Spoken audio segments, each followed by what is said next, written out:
Now to an ABC 24 exclusive. An 81-year-old woman has less than 30 days to leave her apartment. The notice to vacate claims that the woman can't make safe decisions. Now she's being forced out of her apartment at Bethel Towers on Alsea Road. Now initially she received a 3-day notice, but management then gave her more time after we started asking questions. Our Ezekiel Telemaco joins us now. Ezekiel, you took a long look at the lease and the notices and even spoke with an attorney, right?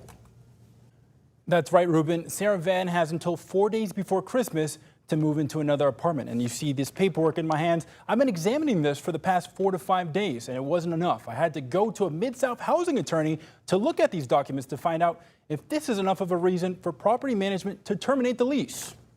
An 81-year-old Memphis woman is facing termination of her lease, a place she's called home for the past 20 years. Sarah Van received a 3-day notice to pack up all her belongings and leave Bethel Towers. Management listed that Van is unable to make safe decisions as the reason. After ABC 24 started asking questions, property management extended that date to vacate to December 21st. It's important to note a lease termination is not an eviction, which can only happen in court. Van's lease, signed in July of 2025, confirms that she lives in a hood-supported unit for seniors. Her family says that no one ever explained what unsafe decisions meant. To bully and push an 81-year-old lady out of her house because you feel that she can't make safe decisions. That's not right. We called Bethel Towers and a representative told us they have no comment. A tenant advocate says what's happening to Van is not rare. We've seen hundreds of people get evicted in a month span, so it just really depends on your apartment complex and the owner and the management. We also showed the lease agreement and notice to vacate to Mike Working, an attorney in the Mid-South.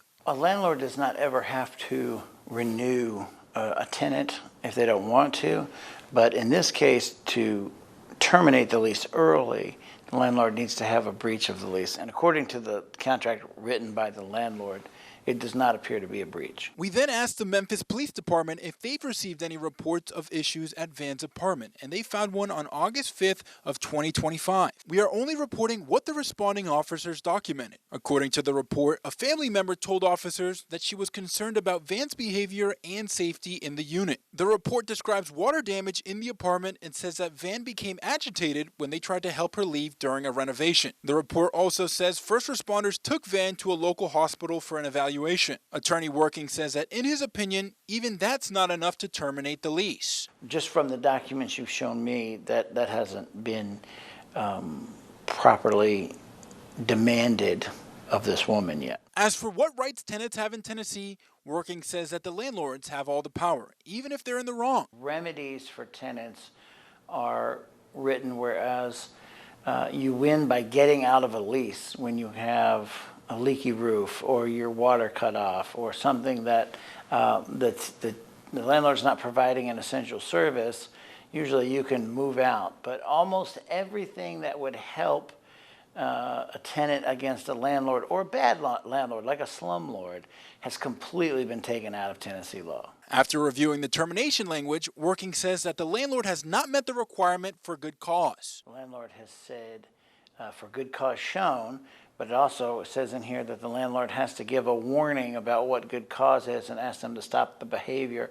Someone can't stop being vulnerable and old, but there's been no warning of that anyway.